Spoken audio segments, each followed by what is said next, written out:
વિદ્યાર્થીઓ, હું શીતલ બારવાયા આપના ગુજરાતનો બાયોલોજીનો બચ્ચન ફરી પાછો આવી ગયો છું. બોર્ડની એક્ઝામ ખૂબ જ નજીક છે. Most important question chapter number 7 અને 8 ના લઈને ખાસ ફરી કહું છું, આખા વર્ષ દરમિયાન ખૂબ મહેનત કરી છે, ખૂબ ટેસ્ટ આપ્યા છે, ખૂબ કોન્ફિડન્સ બન્યો છે. અત્યારે તમારું રિવિઝન જ ચાલતું હશે. એ રિવિઝન કરતી વખતે મારી દ્રષ્ટિએ મને જે બહુ મોસ્ટ ઇમ્પોર્ટન્ટ ક્વેશ્ચન લાગ્યા છે, મારા 25 વર્ષના એક્સપિરિયન્સમાં મને જે એવું લાગી રહ્યું છે કે આ પૂછાશે એવા ક્વેશ્ચન્સ હું તમને બતાવવા જઈ રહ્યો છું. મારી સાથે કનેક્ટેડ રહેજો. હા, આખી બુક કરવાની છે, બધું જ વાંચવાનું છે, પણ આને વધારે વારંવાર ભાર આપીને રિવાઇઝ કરવાનું છે. કરવાનું તો બધું જ છે.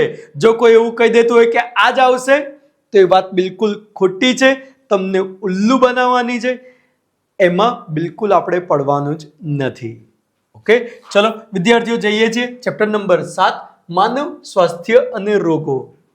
આ ચેપ્ટરમાં શરૂઆતમાં ઘણા બધા રોગોના રિલેટેડ ચર્ચા કરેલી છે. વિદ્યાર્થીઓ, રોગોમાં આપણે જોઈએ તો ન્યુમોનિયાની ચર્ચા છે, રોગોમાં ટાઇફોઇડની ચર્ચા છે, રોગોમાં મેલેરિયાની ચર્ચા છે, અલગ અલગ સજીવો દ્વારા થતા, બેક્ટેરિયા દ્વારા થતા, ફૂગ દ્વારા થતા, વાયરસ દ્વારા થતા, ચેપી બિનચેપી ઘણા બધા રોગોની અહીંયા ચર્ચા છે.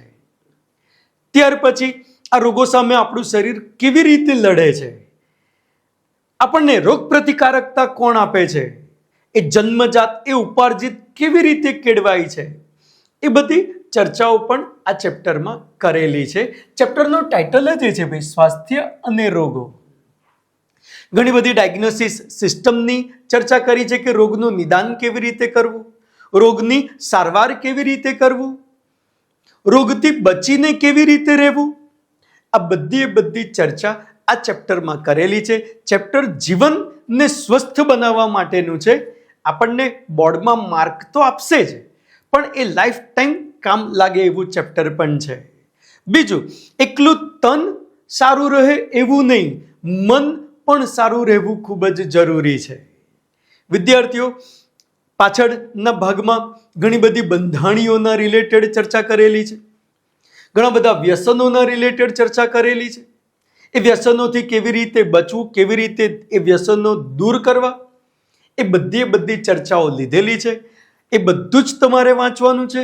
પણ મારી દ્રષ્ટિએ મોસ્ટ ઇમ્પોર્ટન્ટ ક્વેશ્ચન જો પૂછાય તો એ ક્વેશ્ચનમાં કહી શકીએ કાં તો ન્યુમોનિયા આવી શકે છે, કાં તો ટાઇફોઇડ રિલેટેડ તમને કોઈ ક્વેશ્ચન પૂછી શકે છે.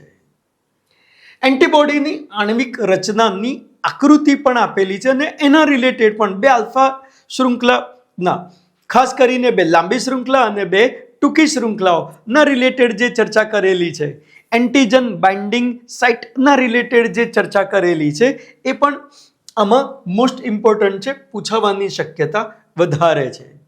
પછી બંધાણી થઈ ગયા હોય, એકાએક જ કોઈ વ્યક્તિને એ વ્યસન બંધ કરાવડાવી દઈએ તો તાત્કાલિક જ વિડ્રોલ સિન્ડ્રોમ જે આવતા હોય છે, એ પણ 2 માર્કમાં પૂછાવાની શક્યતા સૌથી વધારે છે.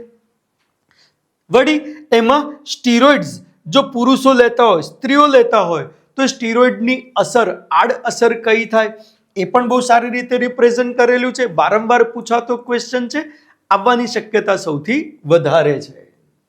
જન્મજાત પ્રતિકારકતા છે, ઉપાર્જિત પ્રતિકારકતા છે.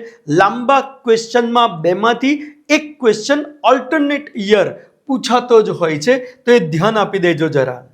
પછી HIV જે વાયરસ છે, યજમાન કોષોમાં એની ક્રિયાવિધિ એ કેવી રીતે ખાસ કરીને જે કોષોની અંદર જાય છે અને એને ફેક્ટરી બનાવી દે છે, એના રિલેટેડ આખો ચાર્ટ એ બુકમાં બહુ જ સારી રીતે આપેલો છે. એ MCQમાં પણ આવી શકે છે અને ચાર્ટ 2 માર્કમાં, થિયરી સાથે 4 માર્કમાં એક ક્વેશ્ચન પૂછાવાની સંભાવના સૌથી વધારે છે. પછી લસિકા અંગોની ચર્ચા કરેલી છે, પ્રાથમિક અને દ્વિતીયક, એ પણ પૂછાઈ શકે છે. વિદ્યાર્થીઓ, એલર્જી રિલેટેડ માહિતી આપો. એલર્જીનો ક્વેશ્ચન 3-4 વાર પૂછાયો છે. મારી દ્રષ્ટિએ ઇમ્પોર્ટન્ટ ક્વેશ્ચન માનો એક ક્વેશ્ચન એ આ એલર્જી વાળો છે. ચલો, અને બીજો ક્વેશ્ચન જો મને એવું લાગે છે આ વર્ષે પૂછાશે તો એ કેન્સરના રિલેટેડ ચકાસણી, કેન્સરનું નિદાન અને કેન્સરની સારવારના રિલેટેડ આવવાની સંભાવના સૌથી વધારે છે. વેરી મોસ્ટ ઇમ્પોર્ટન્ટ ક્વેશ્ચન મારી દ્રષ્ટિએ મને લાગી રહ્યો છે. ઓકે વિદ્યાર્થીઓ, ત્યાર પછી છે આપણું ચેપ્ટર નંબર 8. ચેપ્ટર જે છે એ માનવ કલ્યાણમાં સૂક્ષ્મજીવો. માઇક્રો ઓર્ગેનિઝમ આપણને કેટલી ઉપયોગી છે? દેખાતા નથી, જેનાથી આપણે ગભરાઈએ છીએ, જે રોગો પેદા કરે છે, પણ એમાંના કેટલાક સભ્યો એવા પણ છે જે આપણને ખૂબ જ ફાયદો કરાવી આપે છે. અમુક તો એવી ક્રિયાઓ કરે, એવી ઘટનાઓ કરે છે જે માણસના સુપર ડુપર માસ્ટર બ્લાસ્ટર કોમ્પ્યુટરના પણ હાથમાં નથી, એ એઆઈ દ્વારા પણ થઈ શકે એમ નથી. એવા ઘણા બધા કામોની અહીંયા ચર્ચા કરેલી છે. વિદ્યાર્થીઓ, મારી દ્રષ્ટિએ આ ચેપ્ટરમાં છેલ્લે જે ટોપિક છે જૈવિક ખાતર, એમાં ગ્લોમસ પ્રજાતિની ફૂગ અને સાયનોબેક્ટેરિયાની માહિતી આપી છે. એ પૂછાવાની સંભાવના સૌથી જોરદાર છે. બીજા નંબર પર છે પેલો બકુલો વાયરસ, આ પૂછાવાના ચાન્સીસ પણ સૌથી વધારે છે. ખાસ આ ચેપ્ટરમાં 2 ટોપિકને મેઇન જોઈ જ લેજો, છોડશો જ નહીં. અને જો લાંબા ક્વેશ્ચનમાં તમને કહું તો સુએજ ટ્રીટમેન્ટ વાળો ક્વેશ્ચન જે છે, ઘરગથ્થુ ઉત્પાદનોમાં સૂક્ષ્મજીવોનો ઉપયોગ છે અને એન્ટીબાયોટિકની બનાવટમાં સૂક્ષ્મજીવોનો ફાળો છે, એ 3 ક્વેશ્ચનમાંથી એક ક્વેશ્ચન અચૂક તમને લોકોને આવશે અને પૂછાવાની સંભાવના સૌથી વધારે છે. તો આ 3 ક્વેશ્ચનને ઇમ્પોર્ટન્સ સૌથી વધારે આપી દેજો. વિદ્યાર્થીઓ, તમારી એક્ઝામ જેવી પતે એટલે તમારી માટે ગુજકેટની એક્ઝામ પણ છે, જેને ફાર્મસીમાં જવાનું છે, અને નીટની એક્ઝામની પણ તૈયારી કરવાની છે. ખાસ એ પ્રિપેરેશનમાં પણ બધા લાગી જજો. વિદ્યાર્થીઓ, જેને ડોક્ટર બનવાનું છે એના માટે બોર્ડ ગુજકેટની નહીં, નીટની એક્ઝામનું ઇમ્પોર્ટન્સ સૌથી વધારે છે. સો थकने का नहीं, रुकने का नहीं, दौड़ने का, भागने का, कब तक? नीट की एग्जाम खत्म ना हो जाए तब तक કામ કરતું જ રહેવાનું છે. બેટા, ઘણા વખતોથી કામ કરતા આવ્યા છો, બસ હવે 1 કે 2 જ મહિના છે. રિલેક્સેશનના મોડમાં ના જતા રહેશો.